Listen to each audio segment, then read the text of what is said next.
Viewers, जैसा कि आप जानते हैं न्यूज़ रिव्यूज़ इस वक्त जो है एक मुहिम पे है।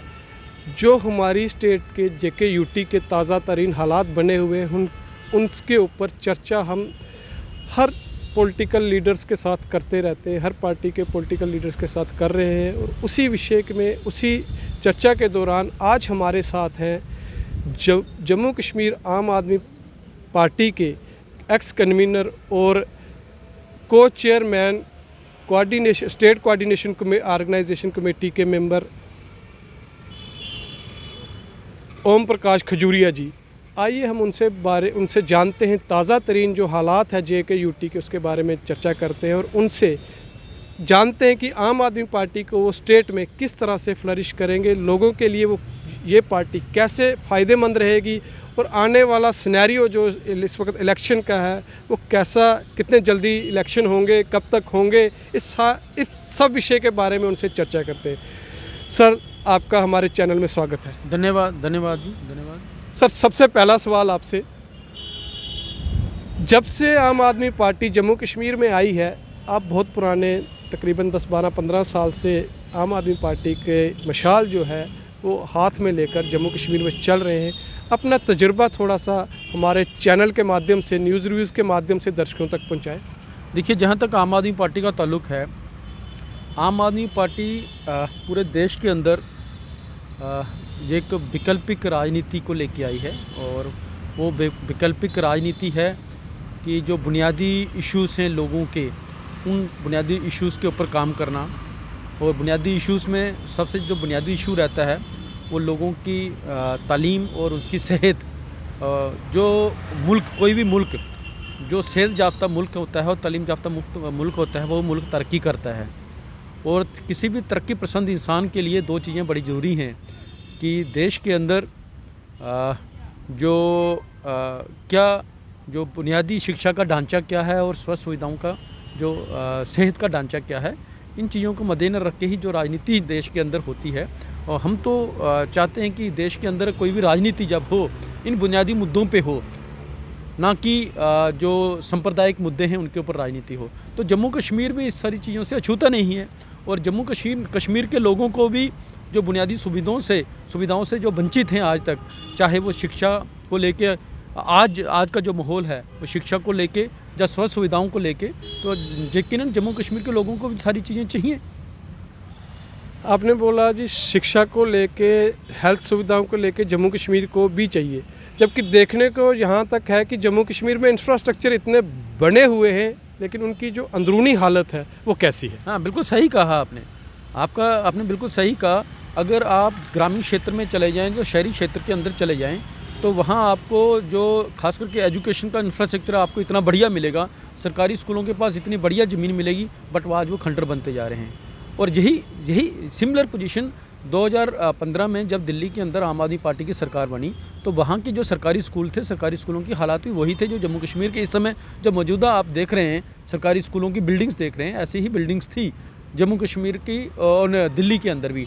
बट आम आदमी पार्टी की सरकार आने के बाद उन सरकारी बिल्डिंग्स को, उन सरकारी स्कूलों को इतना बढ़िया स्कूल बना दिया गया कि आज उन सरकारी स्कूलों के अंदर सीसी कैमरास हैं, उन सरकारी स्कूलों के अंदर स्विमिंग पूल्स हैं, उन सरकारी स्कूलों के अंदर हेल्थ क्लब हैं, उनके सरकारी स्कूलों के अंदर हेल्थ क्लिनिक हैं। और आज दिल्ली के अंदर बड़ी तादाद में लोगों ने, लगभग 4 लाख लोगों ने अपने प्राइवेट स्कूलों से अपना दाखिला कटवा के सरकारी स्कूलों में एडमिशन ली।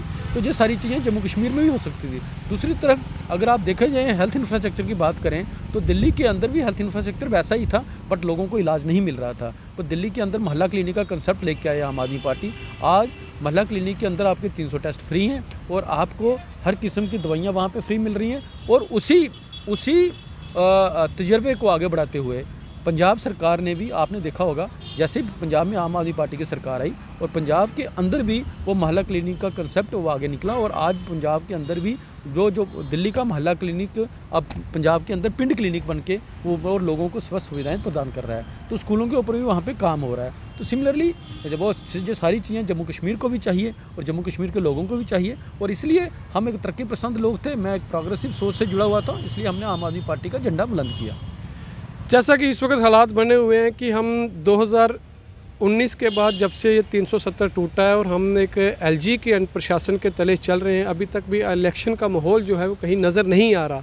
तो आपकी प्रशासन से या बीजेपी सेंट्रल सरकार से क्या कोशिश रही है इलेक्शन को लेके? देखिए, जहाँ तक भारतीय जनता पार्टी का ताल्लुक है, ये लोकतंत्र के हत्यारे हैं। ये लोकतांत्रिक व्यवस्था को स्थापित नहीं करना चाहते। अगर आज आप पार्लियामेंट की बात करें, आप पार्लियामेंट किस लिए बनाई है?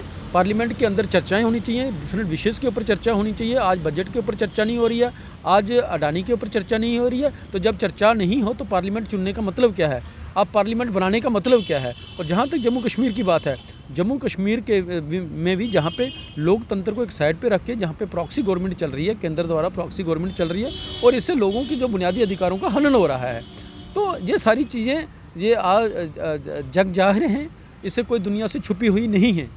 जहाँ तक जम्मू कश्मीर के युवाओं की बात है, आज जम्मू कश्मीर जहाँ पे बेरोजगारी की चरम सीमा पे है। आज का ही पेपर उठा के देख लीजिए, जहाँ जम्मू कश्मीर में जहाँ एलजी प्रशासन की मान लो 2019 के बाद आप जहाँ पे भ्रष्टाचार चरम सीमा पे है। आज पेपर उठा के देख लीजिए, आज भी जो 4th क्लास की जो अपॉइंटमेंट्स थी उसमें बहुत बड़ा घोटाला सामने आया है। 90 में से लगभग 34 लोग तो ऐसे हैं, 34 लोगों ने जिन्होंने अपना एप्लीकेशन फॉर्म ही नहीं भरी थी, तो उनकी भी अपॉइंटमेंट हो गई। कुछ लोगों पेपरों में अपीयर नहीं हुए।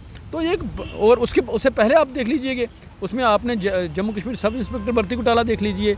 उसके बाद लीगल सर्विसेज के अंदर वो लिस्ट कैंसिल हो रही है, वहाँ घोटाला सामने आ रहा है।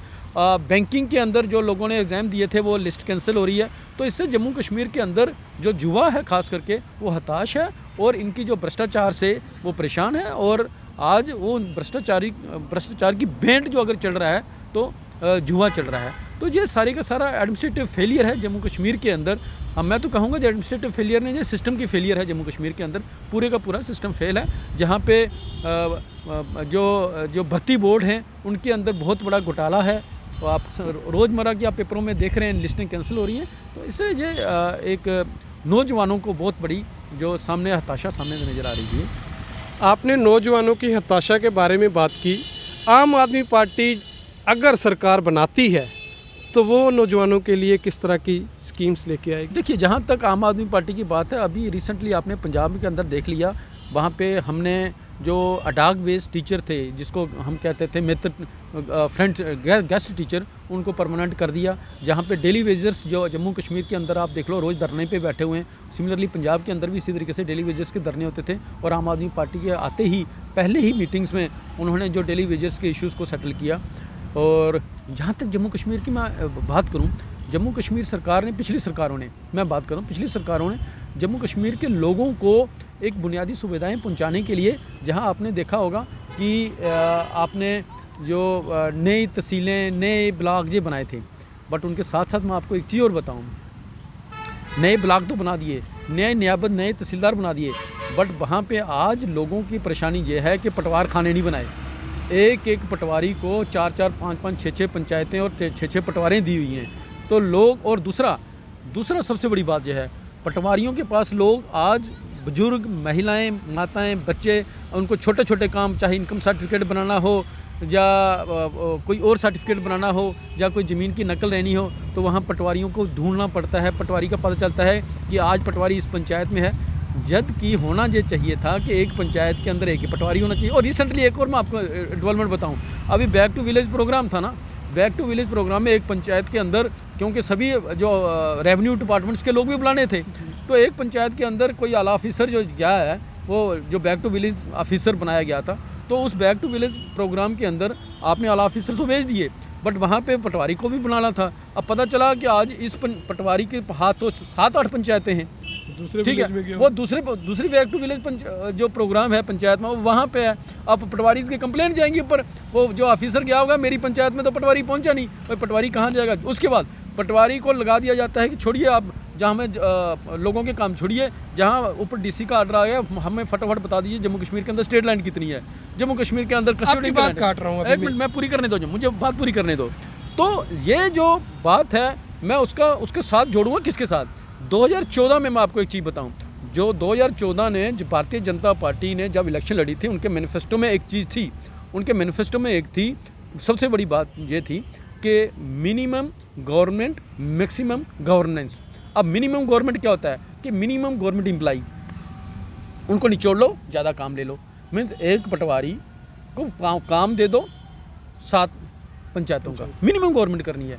अब मिनिमम गवर्नमेंट और दूसरा कर लो, मिनिमम गवर्नमेंट मीन्स कि आपने नई भर्तियां नहीं निकालनी है, पुराने जो मुलाजिम है रिटायर उन्हीं से काम चलाना है। मिनिमम मैक्सिमम गवर्नमेंट्स लेनी है, तो उसका फ़र्क किस पे पड़ेगा? नौजवानों पे। मतलब नए आपको एम्प्लॉयमेंट्स के एवेन्यूज़ क्रिएट नहीं किए। और ये सरकार ऐसी सरकार थी 2014 ने 2 करोड़ लोगों को एम्प्लॉयमेंट देने का वादा किया था। आज दिन प्रतिदिन ये छटनी करते जा रहे हैं। आज के रिसेंटली बजट के अंदर आपने देखा होगा जो कि 2022-23 का बजट था, जो उस बजट के अंदर 89,000 करोड़ रुपया आपका एलोकेशन थी एमजी नरेगा के लिए, जो कम करके 60,000 कर लिए। मीन्स कि ये बजट, इस बजट में आपने एमजी नरेगा के तहत जो 100 दिन की गारंटी रोजगार योजना थी उसके अंदर भी कर्टेलमेंट कर दी। कोई भी नए जो है रोजगार एवेन्यूज़ नहीं क्रिएट किए इस बजट के अंदर, और लगातार ये ऐसा हो रहा है। तो नौजवानों के अंदर, देश के अंदर जो नौजवान इस समय हताश हैं, और जब देश के अंदर नौजवान हताश हैं, जो यूथ एनर्जी जिस देश की प्रॉपर यूटिलाइज नहीं हो, वो देश प्रॉपर तरक्की नहीं कर सकता। बिल्कुल आपने सही बोला कि जिस देश के अंदर यूथ की यूटिलाइजेशन सही तरीके से ना हो वहाँ तरक्की नहीं होती। ये आम आदमी पार्टी की तरफ से खजूरिया साहब के जो व्यूज़ थे वो सुन रहे हैं। अभी रिसेंटली जो इन्होंने स्टेट लैंड का भी जिक्र किया, मैक्सिमम हमारे जम्मू, खासकर जम्मू रीजन में जितने भी हैं वो रिफ्यूजीज़ हैं। इस वक्त जो ये हालात चल रही है, सुनने में तो ये भी जहाँ तक भी आ रहा है, लोग यहाँ तक डरे हुए हैं कि जो कस्टोडियन की जो उनको 1-1, 2-2 कमरा मिला है, कहीं सरकार वो भी ना छीन ले। नहीं, रिसेंट 4-5 दिन पहले की मुझे लगता है स्टेट एडमिनिस्ट्रेटिव काउंसिल की मीटिंग, क्योंकि कल ही मैं किसी न्यूज़ चैनल में सुन रहा था कि उसमें तो कहा कि जो कस्टोडियन की जो लैंड है उसको भी, कस्टोडियन के जो घर हैं उनको भी क्लियर करवाया जाएगा, और उनकी लैंड भी जो एविक्शन करवाई जाएगी।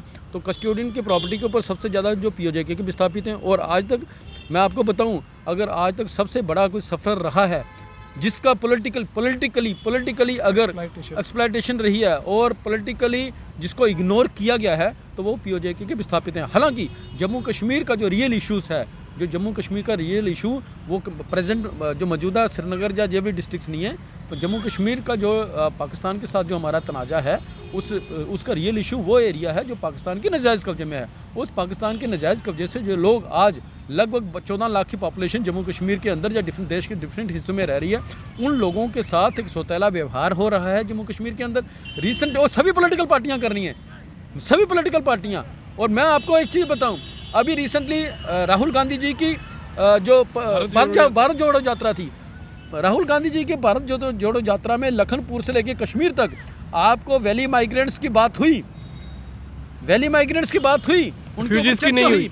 जो पीओजेके के विस्थापित हैं उनके ऊपर एक शब्द तक राहुल गांधी ने नहीं बोला। शर्म आनी चाहिए। वो कांग्रेस के अंदर जो लोग, जो पीओजेके के विस्थापित लोग कांग्रेस के अंदर बैठे हुए हैं, वह जो पॉलिटिकल लोग जहाँ पे बैठे हुए हैं, जो पीओजेके के, चाहे वो किसी भी पद पे बैठे हुए हैं, छोटे पद से लेकर ऊपर पद तक, वो नालायकी रही उनकी कि राहुल गांधी तक अपना इशू प्रॉपर पहुंचा नहीं पाए कि जम्मू कश्मीर के अंदर एक बहुत बड़ा इशू जो पीओजेके शरणार्थियों का इशू है, उस इशू के ऊपर राहुल गांधी से मात्र एक शब्द तक नहीं उगलवा पाए।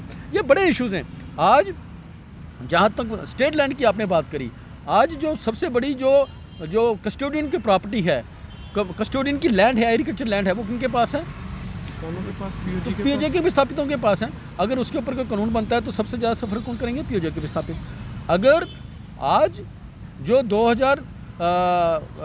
2012 में जम्मू कश्मीर सरकार ने 2014 में जम्मू कश्मीर सरकार ने एक रिकमेंडेशन भेजी थी दिल्ली सरकार को, जिसमें पर रिफ्यूजी फैमिली 25 लाख रुपया इनको वन टाइम कंपनसेशन देना था in lieu of left over movable immovable properties जो इनकी पीछे रहेगी। और उसके साथ दो कंपोजिशन और थी कि इनके बच्चों को प्रोफेशनल कॉलेजेस के अंदर, देश भर के प्रोफेशनल कॉलेजेस के अंदर और टेक्निकल इंस्टीट्यूशंस के अंदर इनकी रिजर्वेशन रही थी, जैसे वैली माइग्रेंट्स के लिए, और केंद्र सरकार की नौकरियों के अंदर और पैरामिलिट्री फोर्सेस के अंदर इनके बच्चों के लिए रिजर्वेशन होगी। वो रिकमेंडेशन जम्मू कश्मीर सरकार ने भेजी थी केंद्र सरकार को, और केंद्र सरकार ने उसको कैंची लगा के 5.5 लाख रुपया कर दिया। उसके बाद 183rd रिपोर्ट है पार्लियामेंट्री स्टैंडिंग कमेटी की, जिसके अंदर लगभग 19 रिकमेंडेशंस हैं। उन रिकमेंडेशंस के ऊपर जो केंद्र सरकार कोई जिक्र नहीं कर रही है। बट दूसरी तरफ ये कह रहे हैं कि हमने पीओजेके को लेना है, हम कहते हैं कि पीओजेके को हमने लेना है कि हमारा हिस्सा है, मेरे माँ बाप भी चाहते हैं। इसी चीज़ से मैं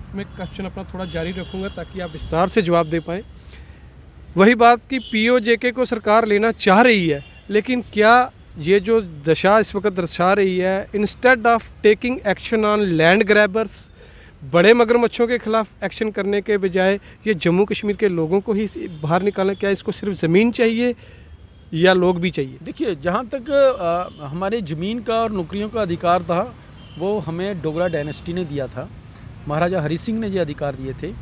अगर आज उन ज़मीन छीनना और रोज़गार छीना जो जा रहा है, तो इट मीन्स कि ये जो जम्मू के डोगरास को समझ जाना चाहिए कि जो बड़ी बड़ी डोगरा स्वाभिमान की बात करते हैं, ये जम्मू के डोगरास के स्वाभिमान पे हमला है, महाराजा हरी सिंह की जो सोच पे हमला है, डोगरा डायनेस्टी पे हमला है कि क्या डोगरा डायनेस्टी ने और महाराजा हरी सिंह ने हमें हमारी नौकरियां सुरक्षित करी थी, हमारी ज़मीन को सुरक्षित किया था, आज वो हमसे छीनी जा रही हैं।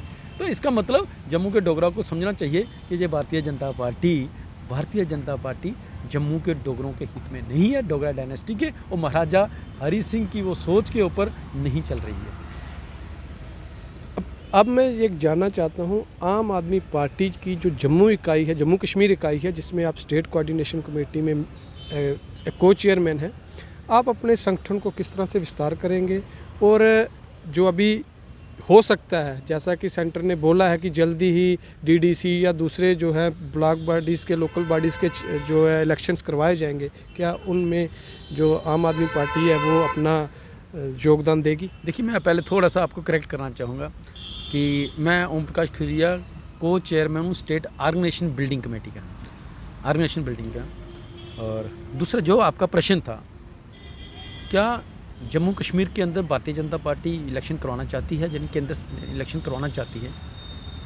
आपने सवाल था कि बीडीसी डीडीसी लोकल बॉडीज़ के, जब लोकल बॉडीज़ के इलेक्शन हो सकते हैं तो फिर असेंबली के चुनाव क्यों नहीं हो, विधानसभा के चुनाव क्यों नहीं करवाए जा सकते? क्यों नहीं करवाए जा रहे? इट मीन्स कि भारतीय जनता पार्टी और केंद्र में बैठी सरकार नहीं चाहती कि जम्मू कश्मीर के अंदर एक लोकतांत्रिक तरीके से चुनी हुई सरकार हो जो अपने फैसले खुद करें, नहीं चाहते। ये जो बीडीसी डीडीसी इलेक्शन करवा के, हाँ, हालांकि कहते ये ज़रूर है कि इसको कहते हैं कि डिसेंट्रलाइजेशन ऑफ पावर, सत्ता का विकेंद्रीकरण, लोकतंत्र में सबसे जो बुनियादी स्तंभ है वो पंचायत है, पर सत्ता के विकेंद्रीकरण के अंदर वो सत्ता का केंद्रीकरण भी चाहते हैं, सेंट्रलाइज भी करना चाहती है। वो दिल्ली से बैठ के जम्मू कश्मीर को रिमोट से चलाना चाहते हैं, वो पंचायतों को भी रिमोट से चलाना चाहता है, वो असेंबली के हवाले नहीं करना चाहते। जम्मू कश्मीर के सचमुच में अगर लोकतंत्र की जो अत्याशी सरकार होती तो आज जम्मू कश्मीर में सचमुच में ज़रूरत है एक लोकतंत्र की व्यवस्था की स्थापना की, और लोकतांत्रिक सरकार जम्मू कश्मीर में होना बड़ा ज़रूरी है ताकि वो जम्मू कश्मीर के प्रतिनिधि उस विधानसभा में बैठ के आपने भविष्य का फैसला कर सकें। दर्शकों, आपने बहुत सी बातें, बहुत सी जानकारी ओम प्रकाश खजुरिया जी से ली। सवाल बहुत हैं, सवाल इतने हैं कि ख़त्म ही नहीं होने पे आते। फिर कभी हम फुर्सत में इनसे फिर बात करेंगे। क्या आने वाले 2-4 हफ्ते में जो है सिनेरियो रहता है उसके ऊपर चर्चा करेंगे, क्या पॉलिसीज़ चेंज होती हैं और आम आदमी पार्टी कैसे अपने आप को बिल्ड करती है, उसके बारे में चर्चा करेंगे। दर्शकों, दीजिए दरविंदर सिंह दिलजीत को इजाज़त। देखते रहिए न्यूज़ रिव्यूज़।